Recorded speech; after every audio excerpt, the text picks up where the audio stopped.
Delete the app. Don't give Starbucks your money or your data. Delete the app. Dear Gen Z, as your millennial defense lawyer, I just once again gotta say, I couldn't be more proud. Starbucks is the absolute epitome of corporate greed and overpriced slop coffee. It somehow manages to defy all neoliberal economic logic, and in the process, it ironically proves that all their own corporate shill gaslighting is a complete and utter lie. We're constantly told that we can't raise the minimum wage because that means these poor corporations like Starbucks will be forced to raise their prices. A $20 an hour minimum wage would result in a Big Mac costing $20 or a latte costing $20. And as a result, we should just never raise it. Hell, we should even get rid of it according to these neoliberal economists. So, if that's the case, then by their own logic, if they're now charging $20 for a coffee anyways, well then they should at least be able to raise wages to compensate, right? Nope.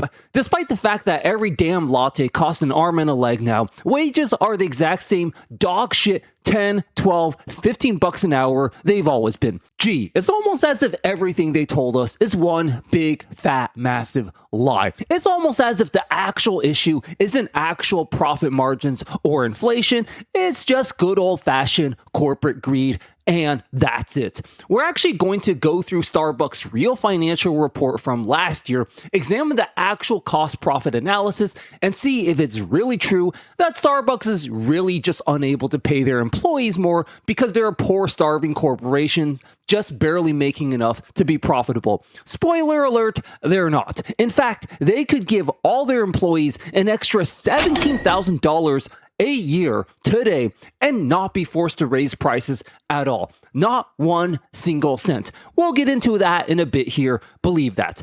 But first, I want to tell you a funny and interesting but also sad story that I'm sure a lot of you are going to find very relatable.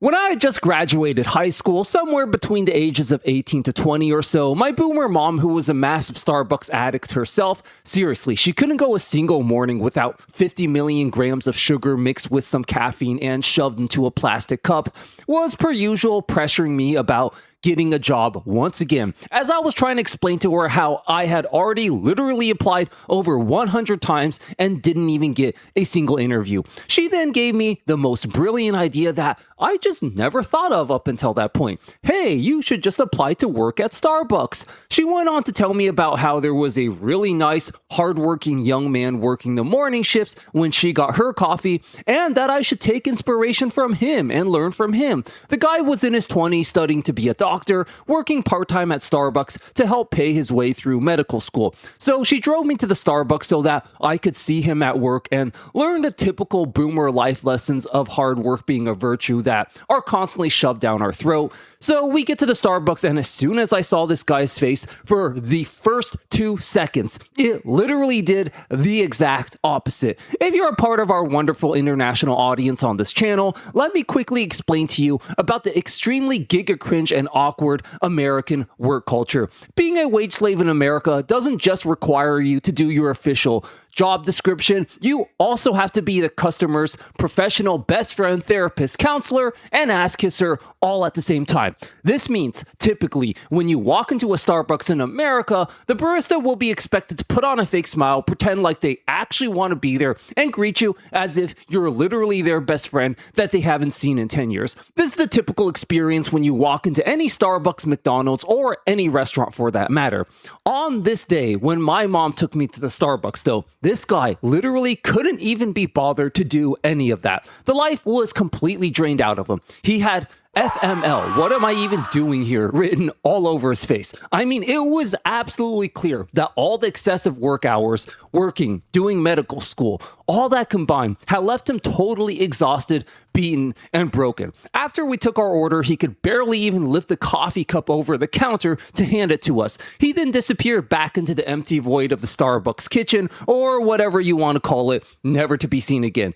Needless to say, this boomer attempt at teaching me the value of hard work totally backfired, and instead literally made me grateful for the first time for being a loser and a failure by society standards. And for the overwhelming majority majority of Starbucks workers, this sadly represents the reality of the situation. Some are better actors than others, but nobody actually wants to be there. No one's getting paid enough to be there. And this is why I'm so proud of Gen Z. Instead of just accepting these garbage conditions and believing these gaslighting corporate lies that you just need to work even harder and even more hours, you guys are fighting back, unionizing, and exposing this disgusting corporate scum all over social media. So this is a perfect segue into what we discussed earlier. Is it actually true that Starbucks can't pay their employees more, or they'll have to raise prices?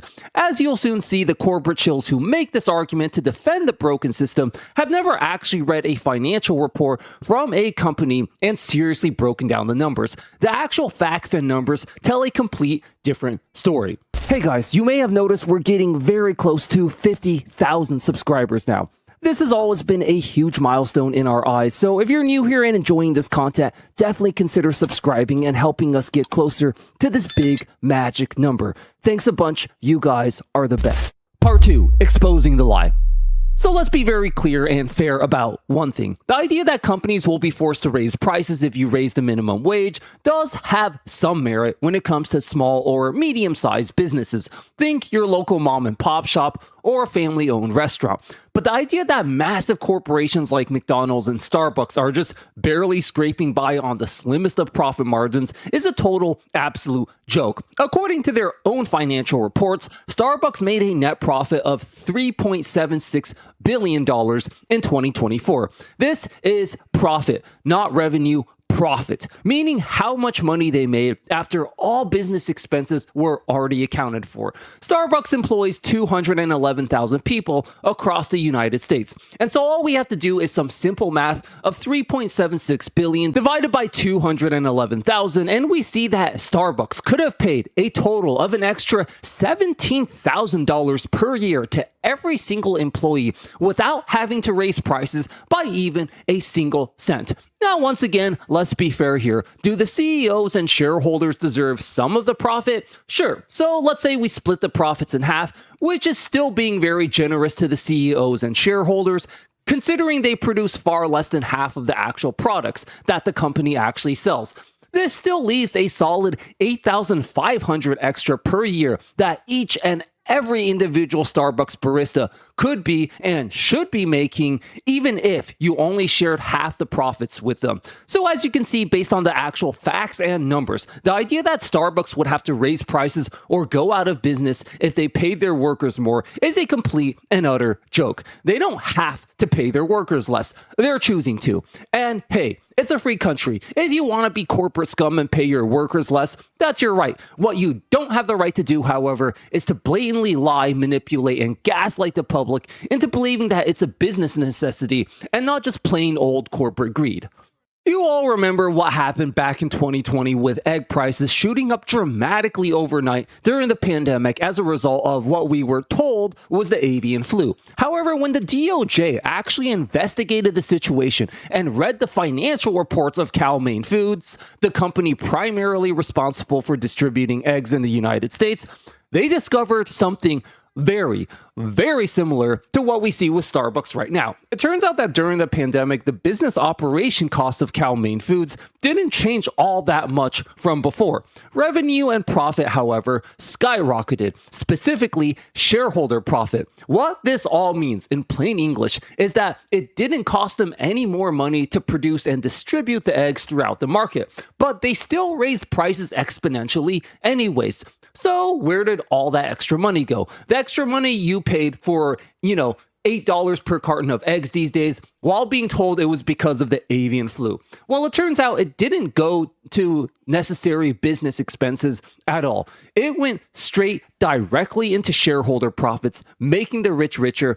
And that's it. This isn't some fringe, edgy YouTuber commentary, by the way. There is literally an actual real DOJ investigation going on right now as we speak into the price gouging practices of Cal-Maine Foods. They are facing actual, real-life legal consequences for their corrupt business practices and dishonest manipulations. So the moral of the story is this: never just blindly accept the narrative that we can't raise wages because then we'll have to raise prices. always ask questions, break down the numbers, and check their actual financial reports to see if it's really the case. And in most cases, you'll find it's absolutely not. Part 3. The real welfare parasites. So the modern capitalist system we live under today doesn't value human life at all. Everybody knows this at this point. How many times have we heard the narrative that you don't deserve a living wage? You're not entitled to a living wage because the market is what determines your wage, not morals, not ethics, but cold, hard economics. So let's follow them through using their own logic. What often gets lost in the mainstream discourse about paying workers a living wage is that for free market absolutists, the guys who are constantly screaming that taxation is theft, if you are advocating that we shouldn't pay workers a living wage, especially essential workers, you are effectively demanding that the rest of us taxpayers subsidize the labor costs of these multi-billion-dollar corporations, which would make them the real lazy welfare parasites who are the true burden to taxpayers.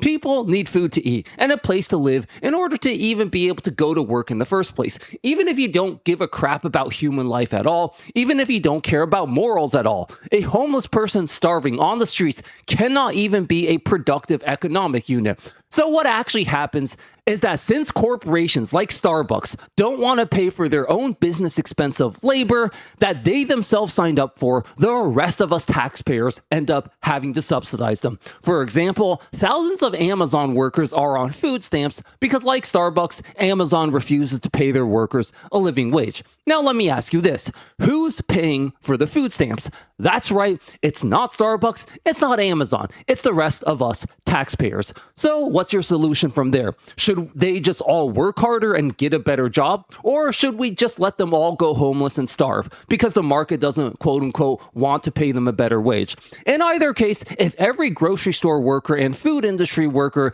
either gets a better job or just goes homeless and starves, who's then gonna make the food just magically appear in the grocery stores? Either way you slice it, there's no way to keep society running without paying workers a living wage one way or another. The only question here is whether corporations should be responsible for paying their own labor costs or if the rest of us should be forced to subsidize them. And this leads me to my ultimate point. The ultimate hypocrisy in this whole Gen Z is lazy and just wants free stuff narrative. The shameless corporate chills who push this narrative don't have a problem with taxpayer-funded free stuff per se. They clearly don't have a problem with corporations receiving billions upon billions upon billions of dollars of taxpayer-funded free subsidized labor. They only have a problem with free stuff when it's poor people receiving the free stuff. They don't have any problem whatsoever. In fact, they adamantly defend it with their whole lives when it's their billionaire buddies receiving free stuff. Food, water, shelter, and basic living expenses are non-negotiable maintenance fees a human laborer needs to have in order to even be able to do their job. So if your excuse is that you can't afford to pay for labor costs, well then maybe you shouldn't be in business in the first place. If you can't pay for the expenses you yourself signed up for. Not that they can't afford it in the first place, that's just a total lie that they've told for generations that we've just exposed. Part 4, the solution.